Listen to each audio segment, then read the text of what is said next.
Hello dear students, यहाँ पर हमें एक स्फेरिकल सॉलिड कंडक्टर दिया है।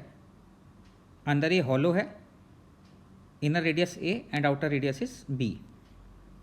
यहाँ पर ये सॉलिड है और इसमें हमें एक्स और वाई दो पॉइंट्स के बीच में, इनर और आउटर सरफेसेस के बीच में इक्वलेंट रेजिस्टेंस निकालना है। Find resistance of conductor between points X and Y. तो ऐसे कि इसमें करंट जो है वो आपने इसका मतलब एक्स और वाई के बीच में बैटरी लगाई होगी। इस तरीके से अगर हम बैटरी लगाते हैं तो हम इसको हायर पोटेंशियल पे मान लेते हैं, इसको लोअर पोटेंशियल पे मान लेते हैं और करंट हायर पोटेंशियल से लोअर पोटेंशियल इस तरीके से रेडियल डायरेक्शन में फ्लो हो रहा होगा। ना ऐसे केस में हमें पता है कि जब भी हम लिखते हैं R equal to rho L by A, आपको पता है रो जो है वो तो रेजिस्टिविटी है, एल हमेशा याद रखिए करंट की डायरेक्शन में लिया जाता है। करंट जिस डायरेक्शन में फ्लो होता है उस डायरेक्शन में हम एल लेते हैं और ए जो है वो परपेंडिकुलर टू करंट लिया जाता है। यही इंपॉर्टेंट चीज़ है जो आपको यहाँ ध्यान रखनी है, इसी में कन्फ्यूजन होता है। ए लिया जाता है परपेंडिकुलर टू करंट और एल लिया जाता है अलोंग दी करंट।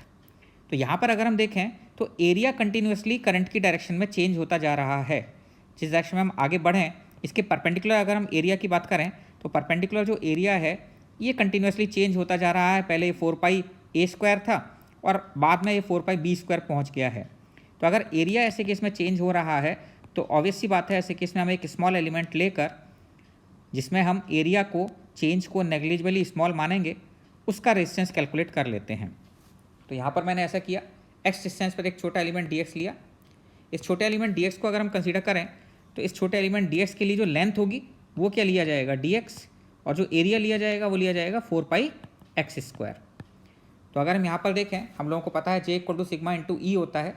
हम एक ऐसा रिलेशन लाने की कोशिश करेंगे कि resistance equal to V plus minus V minus divided by I. हमें पता है delta V divide by I होता है resistance. Delta V is V plus minus V minus divide by I. Inner वाले को हमने मान लेते हैं कि V प्लस पे मान लिया है।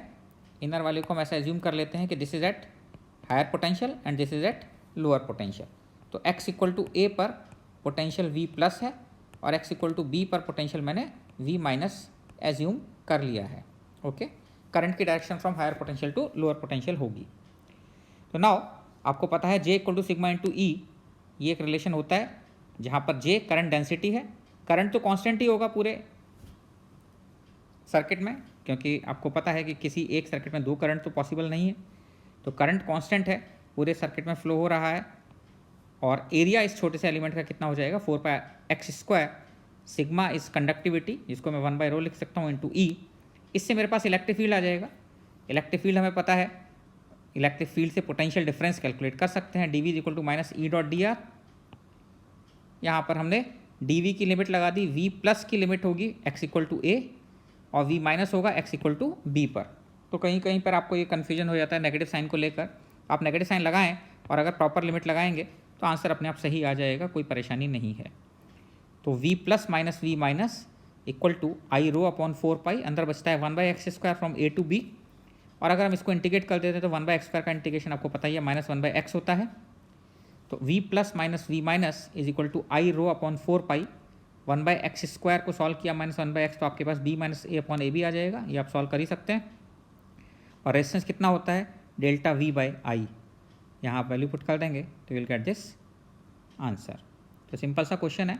ऐसे क्वेश्चंस में बेसिकली आपको लिमिट लगाने में अगर प्रॉब्लम होती है तो आप v plus minus V minus लिख लीजिए, कहाँ पर हैं करंट की direction from higher potential to lower potential लीजिए और फिर लिमिट लगा दीजिए, कभी भी प्रॉब्लम नहीं आएगी और सॉल्यूशन हमेशा सही होगा। ओके।